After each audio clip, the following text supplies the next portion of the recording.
कृष्ण आणि सुदामा यांची मैत्रीची कथा। श्रीकृष्ण आणि सुदामा यांची मैत्री त्यांचं बालपणापासूनची होती।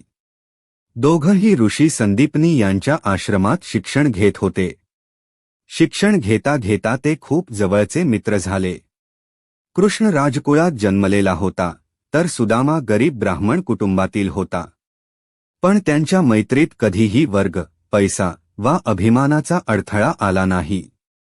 काही वर्षांनी कृष्ण द्वारकाधीश बनला आणि सुदामा आपल्या गरीब आयुष्यात रमला। सुदामा आणि त्याच्या पत्नीचे जीवन खूप हलाखीचं होतं। एक वेळची भूक भागवणंही कठीण झालं होतं। तेव्हा सुदामाची पत्नी म्हणाली, कृष्ण तुझा मित्र आहे ना, त्याच्याकडे जा, तो तुला मदत करील। सुदामा संकोचात होता। माझी मैत्री स्वार्थासाठी नव्हती, पण पत्नीच्या आग्रहाने तो कृष्णाला भेटायला निघाला।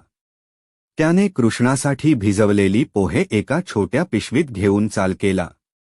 जेव्हा सुदामा द्वारकेच्या राजप्रासादात पोहोचला, तेव्हा कृष्ण त्याला पाहून धावून गेला।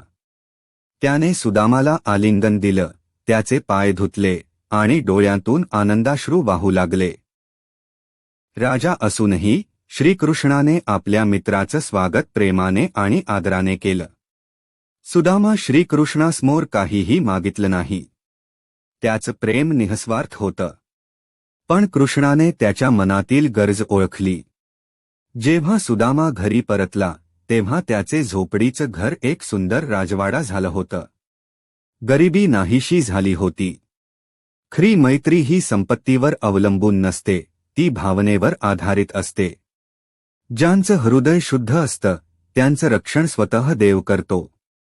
श्रीकृष्ण भक्ताचा संकोच न पाहता त्याचे जीवन समृद्ध करतो। जय श्रीकृष्ण। जर ही कथा तुम्हाला भावली असेल तर जय श्रीकृष्ण असे लिहा आणि भक्तीने पुढे शेअर करा।